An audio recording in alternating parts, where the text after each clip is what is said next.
Salut à tous, on se retrouve aujourd'hui pour une nouvelle critique de film. Et aujourd'hui, on va parler du troisième film Largo Winch, le prix de l'argent. We'll hunt you down.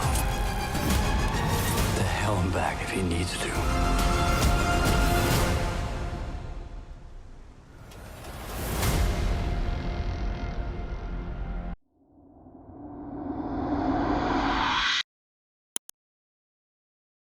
Exit Jérôme Salle, cette fois-ci le film est réalisé par Olivier Masset-Despas, avec au casting évidemment Thomas Sisley qui reprend le rôle de Largo Winch, et un petit nouveau, l'antagoniste de ce film en la personne de James Franco. L'histoire très vite résumée, c'est celle de Largo Winch qui est désormais père de famille, il mène une vie tranquille à faire le bien autour de lui, jusqu'au jour où son fils va être kidnappé. Il va donc absolument tout faire pour retrouver son fils et punir ceux qui l'ont kidnappé, sachant qu'en plus le groupe W va mal et que la cause est exactement la même que celle du kidnapping de son fils. Donc sur tous les plans, personnels comme professionnels, c'est une vendetta pour Largo Winch qui va chercher à se venger. Voilà donc le film très vite résumé. Largo Winch, le prix de l'argent, est donc le troisième film Largo Winch, après Largo Winch 1 sorti en 2008 et Largo Winch 2 sorti en 2011. Il s'en est donc passé du temps, 13 ans pour avoir ce troisième film, et on sent d'entrée qu'ils veulent faire refonctionner la machine. Comme d'habitude, cette critique est totalement sans spoiler. Ne vous inquiétez pas, vous pouvez la regarder, vous ne serez pas spoilé. Mais autant vous dire que si vous vous faites spoiler ce film, c'est pas une très grande perte. Parce que j'ai vraiment pas trouvé le film bon. J'ai pas l'habitude d'être aussi catégorique sur un film et ça me fait pas plaisir, mais j'en attendais beaucoup plus de ce film Largo Winch, vraiment beaucoup plus. Je suis pas particulièrement fan de la licence Largo Winch, j'ai pas lu les BD, les deux premiers films je les ai vus mais ils sont vraiment oubliables. Mais en vrai, retrouver le personnage 13 ans après, avec en plus James Franco au casting,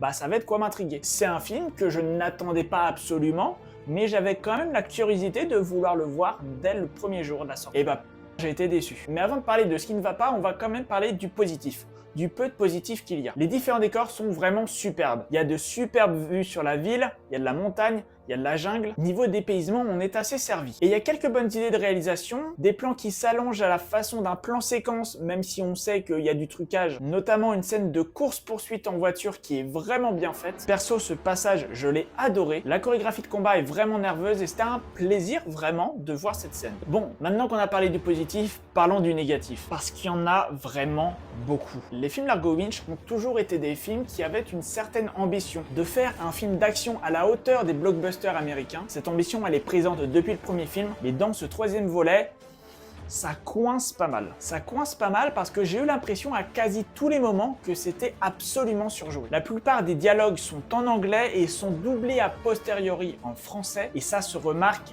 beaucoup. Et autant de la VF de qualité, on est capable de le faire, mais là, il y avait plein de petites intonations, plein de petites fins de phrases qui nous sortait du film. L'intonation, vraiment, on se croirait dans un téléfilm à bas budget. C'est vraiment terrible. C'est un film français, je suis allé le voir en VF, c'est logique.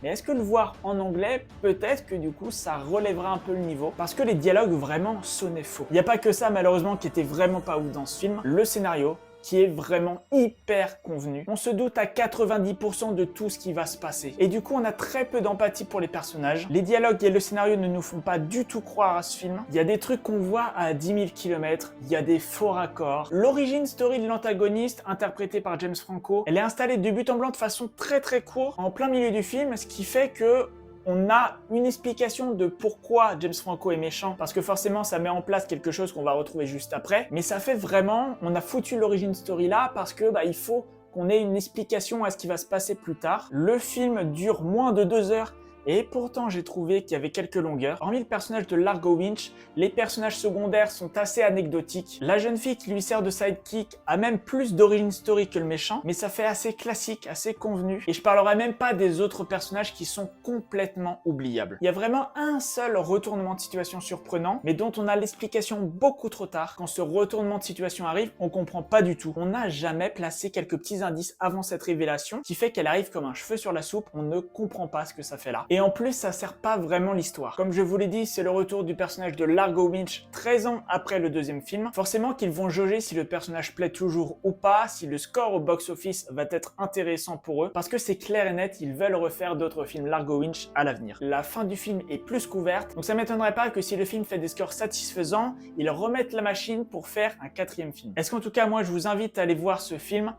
vous aurez compris que la réponse est non. Au vu des places de cinéma dans certains coins, je pense pas que ça vaille le coup que vous mettiez 10, 15, 20 balles dans une place de cinéma pour voir ce film, parce que c'est typique d'un film qu'on va kiffer voir le dimanche soir sur la 1. Le film pêche moins par l'action que par son scénario, mais ça vaut pas vraiment le coup d'aller au cinéma pour ça. Après, si vraiment vous voulez le voir sur grand écran, allez dans les petits cinémas associatifs, vous soutiendrez des bénévoles et en plus vous payerez pas trop cher. Voilà, c'est donc tout pour ma critique du film Largo Winch, le prix de l'argent. J'espère qu'elle vous aura plu. Si c'est le cas, n'hésitez pas à mettre un like et à me le dire dans les commentaires. On se retrouve très prochainement pour de nouvelles vidéos.